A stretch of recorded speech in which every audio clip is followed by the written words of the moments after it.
Two ladies of the Cholmondeley family who were born on the same day, married the same day, and brought to bed the same day. In this video, I'm going to discuss the identity of the four sitters as well as who may have painted their portrait and for whom, with a dash of fashion and swaddling history.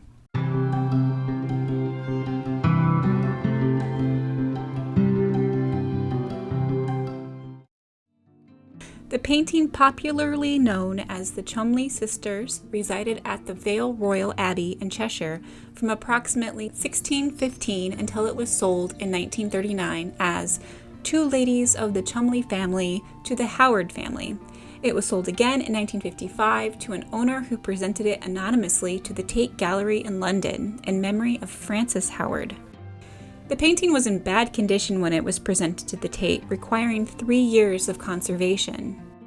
The painting is 68 inches or 173 centimeters by 35 inches or 89 centimeters, and it is oil on wood.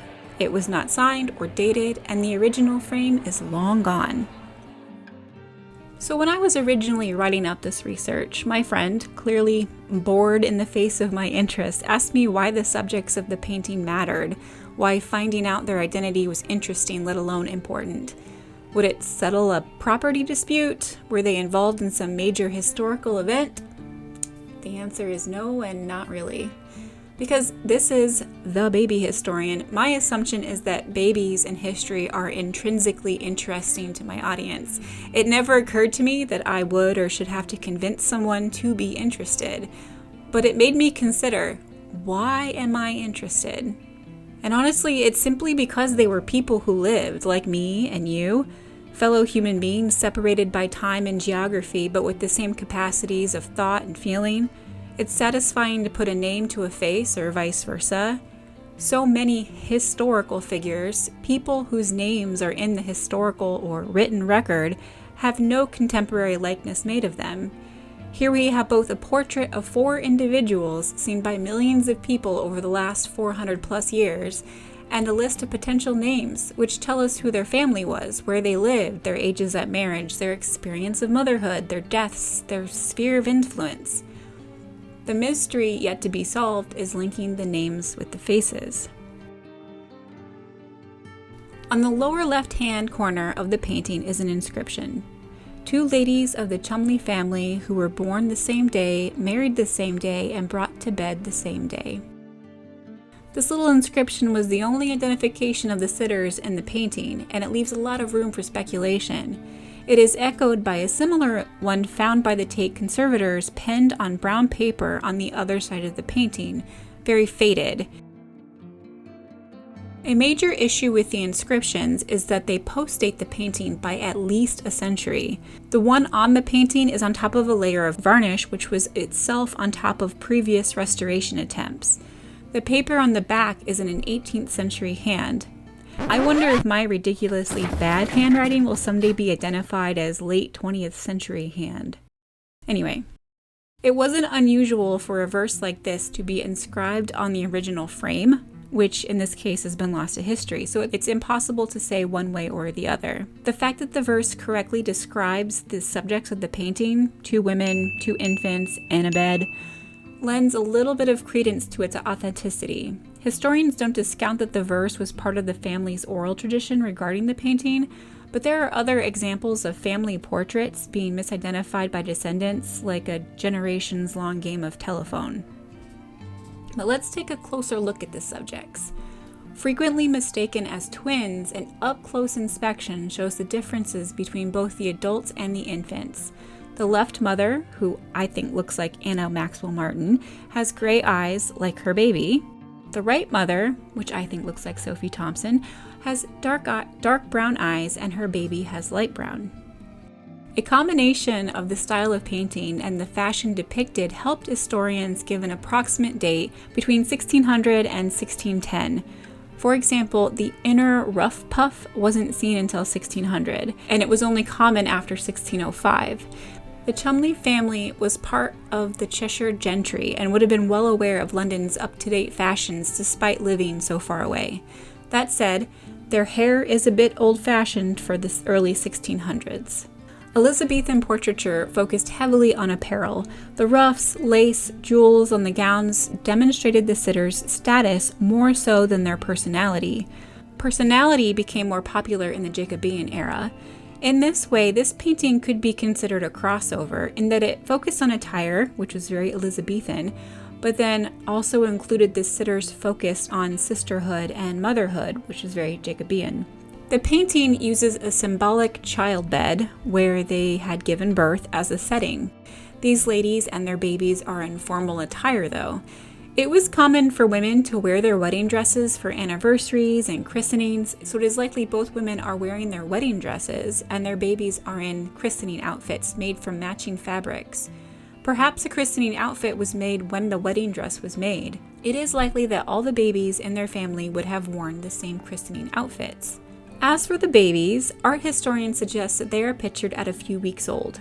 They would have been swaddled with linen bands and then secured to a wooden board before being wrapped in fabric, the luxury of which was determined by the family's wealth and rank.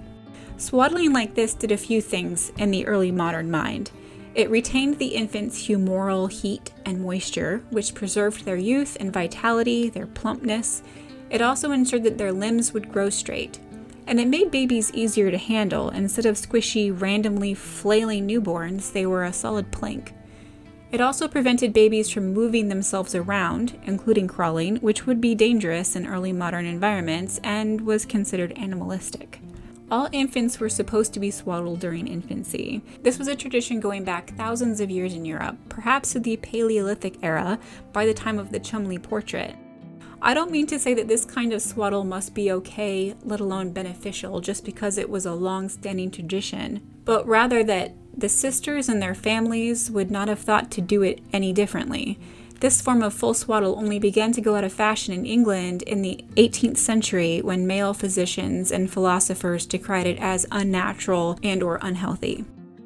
Historian John Hopkins dug through all the records of the Cholmondeley family trying to find the identity of the sitters in this portrait. The records were spotty and often contradictory, but he eventually narrowed down the options to the daughters of the bold lady of Cheshire, Dame Mary Cholmondeley, née Halford. Mary, her eldest daughter, was born between 1576 and 1584, likely closer to 1584, but her birth and christening were either not recorded or they were lost to history. She married George Calveley of Lee Newbold around age 20 after September 1601, but before January of 1606.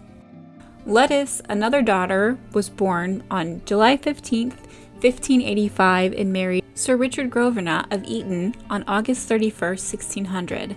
Both she and her husband were 15 years old. Perhaps you're thinking, wait, but the verse says born and married and had their babies at the same time. Not quite. The verse said same day, not necessarily the same year.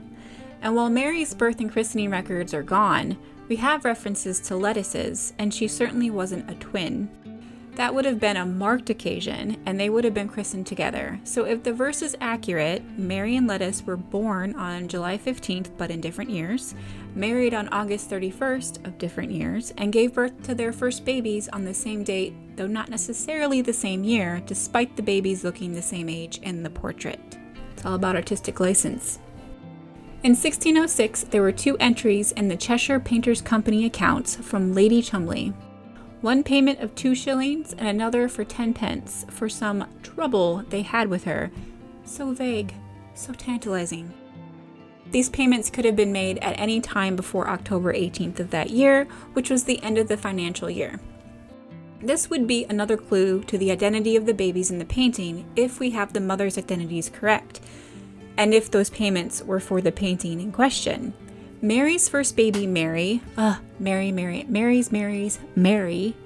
was born in 1606, but Lettice's only baby at this time was Richard, who was born in 1602 or 1604, depending on whose records you believe. So if the verse is accurate, they must share a birth date, but not a year. Little Richard, by then a toddler, was aged down via artistic license. A married woman's life, especially an upper-class woman, was one of repeated pregnancy and childbirth. Dame Mary was married in 1575 at the age of 12 or 13 years old to a man at least 10 years her senior. While not all births, let alone pregnancies, were recorded, we know of at least 8 of her children. The last was born when she was 38 years old, 2 months after her husband died in 1601. Of Dame Mary's known children, one died in infancy, a son Francis commemorated with a little figurine in the family's plot. A son Hatton, born in 1587, died in London in 1605. You can imagine how poignant a memento of 2 daughters would be, surviving to adulthood and then both they and their children surviving pregnancy and childbirth. Lettuce died in 1612, just 27 years old, and Mary Cavely died in 1616, likely in her early 30s, only 6 months after giving birth to her 7th child, Richard, who went to live with Dame Mary at Vale Royal. Of Dame Mary's other grandchildren through her daughter, Mary Cavely's known 7 children, 2 of them died in early childhood. That's a 29% mortality rate. Sisters painting was moved to Vale Royal after Dame Mary purchased the estate from the Hall Cross in 1615 for £9,000. By this time, Lettuce had been dead for 3 years, and the following year, Mary Cavely died. The double portrait hung in a private hallway near the bedrooms at Vale Royal. The sisters' immediate families would have individually recognized them, perhaps Mary's brown eyes and shy demeanor, and Lettuce's gray eyes and self-assured look. Perhaps their children were shown the painting to say hello to their mother and aunt. When Dame Mary died on August 16, 1625, she left the estate of Vale Royal and all her papers, books, plate, and family paintings to her 3rd son, Thomas, baby brother, born 1595, to Mary and Lettuce. Sometime over the next 315 years, when the living memory of the women and babies was gone, the knowledge of which sister was which was lost to future generations of the family. The tradition of sisters sharing a double portrait, though still unusual at the time, continued in their family. An inventory of Sir Cavely's, Mary's husband, his goods dated to January 17, 1620 survive, and references a painting, quote, Mistress Mary Cavely and Mistress Elizabeth, their pictures, at 13 shillings and 4 pence. The fact that their portraits are valued together is taken to mean that it was a double portrait of Mary Cavely's daughters, Mary, born 1606, and Elizabeth, born 1609. They would have been 13 and 10 years old at most at the time of the valuation. If we could find this later portrait, if it still exists, we might be able to determine which baby is which within our painting by the eye color. Sadly, Mary, Mistress Marie, one of our assumed portrait babies, died only weeks after her grandma, Dame Mary, in 1625. She would have been 19 years old at the most. The other suspected baby, Lettuce's son Richard, Sir Richard Grosvenor, 2nd Baronet, lived a long life, dying in his 60s on January 31st, 1665. But let's talk about Dame Mary, the mother. She's a fascinating character. Following her husband's death in 1601, she didn't remarry, becoming the head of the family while her eldest son was still in his minority. On May 21st, 1604, King James I, who dubbed her the Bold Lady of Cheshire, provided her with a pardon referring to homicides, felonies, transgressions, and other offenses including acts of rape, incest, buggery, and witchcraft committed before the death of Elizabeth I, which was on March 24, 1603. The year after her daughter Mary's death in 1617, around 2 years after taking possession of Vale Royal, she had King James I over for a visit, where she boldly asked him to give her son a job at court. That year, she was also remodeling her new house and recovering from a fall that broke her leg. Based on her correspondence and will, she was a loving mother and grandmother and mother-in-law to her daughter's husbands even after they remarried. And now we get into some of my wild speculation. In my media research, I discovered a portrait of Mary Cavely, Lady Sherard. The painting is dated to 1696, around 90 years after the painting in question was made. Obviously, the style of painting and the beauty standards were very different. But looking past that, though, Lady Sherard has a wide, double-fold, blue-gray eyes like the left mother, with a similar distinctive nose, angular nostrils, and a flat, almost chiseled square tip. The philtrum, the space between the nose and the upper lip, is also distinctive, very sharply grooved with a pronounced cupid's bow of the upper lip, which is echoed on her baby.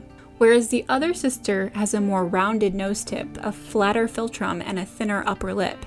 Of course, both women in our portrait have wide, high forehead and long, slender fingers, which is shared with this more recent Calveley. The link between these women is a wild speculation on my part. I cannot find a genealogy or even a birth date for Lady Sherard, and she died a few years after this painting in 1702.